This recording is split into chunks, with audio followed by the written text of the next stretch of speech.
Yo guys, in today's video I'll be showing you my favorite spots in downtown San Diego. Maybe not even downtown, not just that area, there's like all the areas nearby. So it'll be like in the center of San Diego. So if you're visiting, you know what's around the center. And then I'll do a separate video for the north and I'll do a separate video for like the north, east, south, the west, where all the beaches are. So let's get into the first spot, which is Little Italy. So one of the reasons why I love Little Italy is just purely the food and the vibe. Like in Little Italy, you can get such nice, authentic Italian food, like your pizzas, your pastas, and there's also like burgers. There's some Mexican food if you know where to look, because a little bit down the road is a Mexican embassy. And there's just like some coffee shops. A Starbucks is really cool to sit inside, and the people in there are friendly.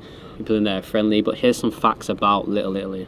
So Little Italy was established in the late 19th century by the Italian migrants, obviously, who came to the area, but it was for the fishing industry. That's what it was there for first. In the late 20th century, the area went under significant development, which obviously transforms it into the vibrant area that it is today. Every Saturday and every Wednesday, there is the Little Italy markets, and I don't know if you've seen on my social media, or I might have put it in one of the other videos, the markets are really, really nice, and I got some really nice smoothie and a really nice yogurt from there, because it was in the video where I was only eating one colour for the day and it was pink.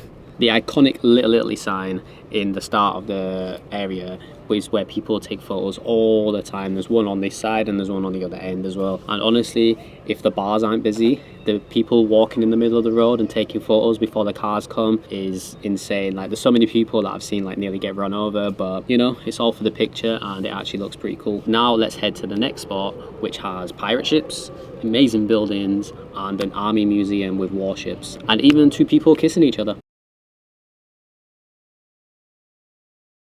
So one of the reasons why I love this area downtown is because not only do you have these really beautiful buildings and the palm trees and the views of the bay and everything, but on a night time when everything's lit up, it looks absolutely amazing. The buildings have obviously rooftop bars, the pirate ship lights up, and I think sometimes it even plays music, which is pretty cool.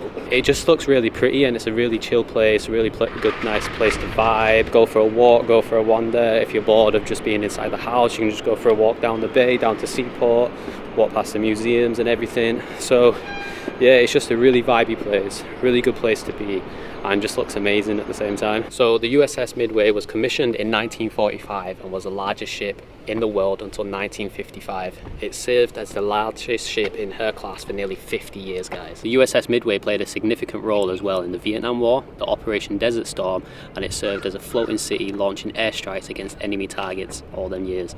You can even explore over 60 exhibits, 29 restored aircraft, including fighter jets, helicopters, and even a restored F-4 Phantom on board this. How cool is that? That sounds insane. This museum offers a unique opportunity to experience life aboard an aircraft carrier, and the USS Midway is definitely one of the most one of the most popular maritime museums in the United States, and it attracts over 1 million visitors annually.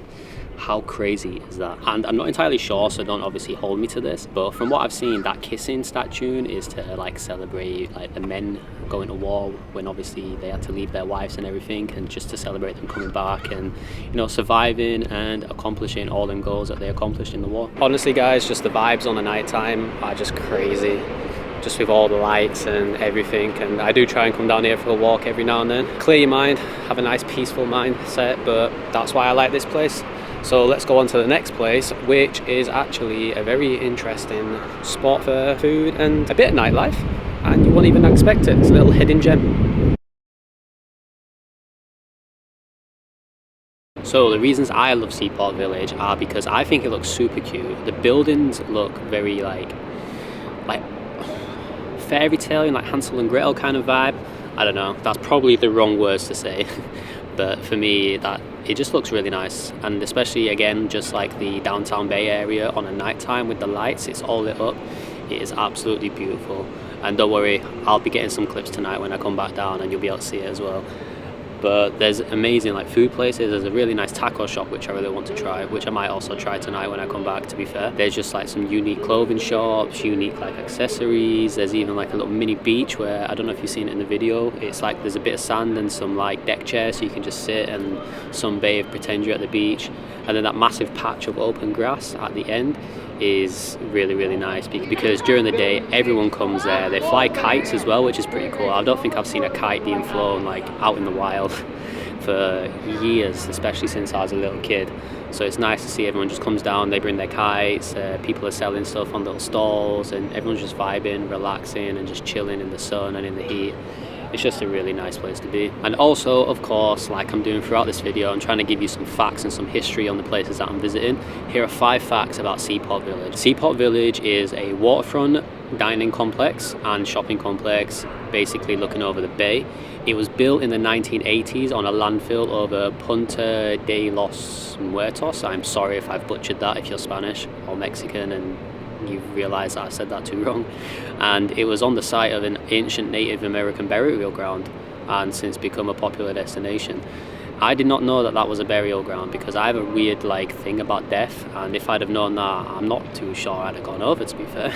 Seaport Village features 50 speciality shops like galleries, eateries, housed in charming Cape Cod style buildings. So that's the official saying, it's not Hansel and Gretel fairy tale kind of buildings like I said, it's a Cape Cod.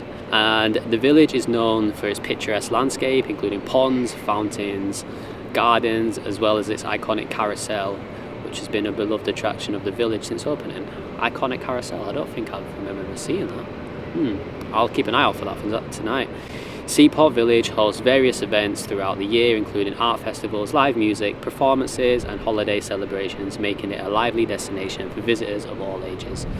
So guys, as you've seen from the footage, the facts and everything I've said, that is why Seaport Village is one of my favourite places, because it's just absolutely amazing and it's such a vibe. And I think everywhere that I pick tonight is probably going to be because it's a vibe. Other than the next place just amazes me and baffles me because of the size of the place. And the second building is because of what I like at home, but you'll understand when you see it. So let's head over there now.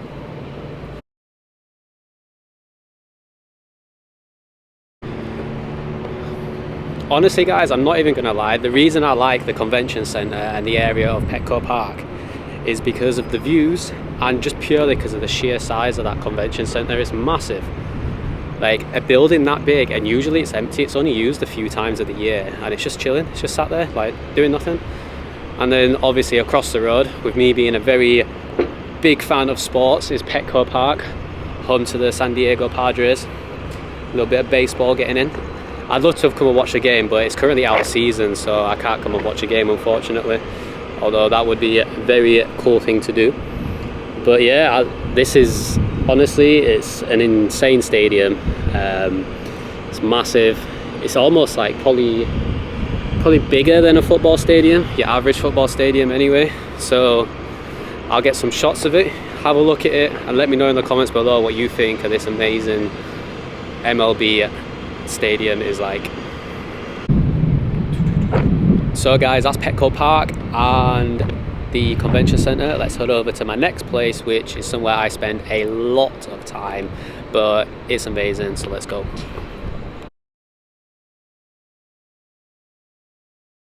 So the next place that I like is a place called Fashion Valley, and what that is an outdoor shopping mall based in San Diego. It's not in the center of San Diego, but it's fairly close to San Diego. It has all the shops you need, from like Zara to H&M, Hollister, Alo. Then you got like your VS and everything for the girls. And then on the other half of Fashion Valley is all the designer shops like Louis Vuitton, Dior, Armani, Prada, all that sort of stuff. And then there's a massive food court for all the food. So, you know, if you get hungry, you can grab a bite to eat. So, in conclusion, that is all my favourite spots in San Diego. I've been here for like 4 weeks now, so I might consider myself a local San Diegoan, however you want to say it. So I think my recommendations are pretty decent. I think what I've said about it is pretty informative of how the place is. And I've picked out some really dope spots for like if you're ever visiting San Diego. So I mean, have a look at the video, watch it fully in its entirety, and have a think for yourself on where you'd want to go, and get yourselves out here because you will not be disappointed. So that's all for this video. If you liked it, give it a big thumbs up. Comment down below if I missed any spots in San Diego that should have been on the video. Don't forget to subscribe with your post notifications on, because I'll be back with another video. Peace out guys, enjoy.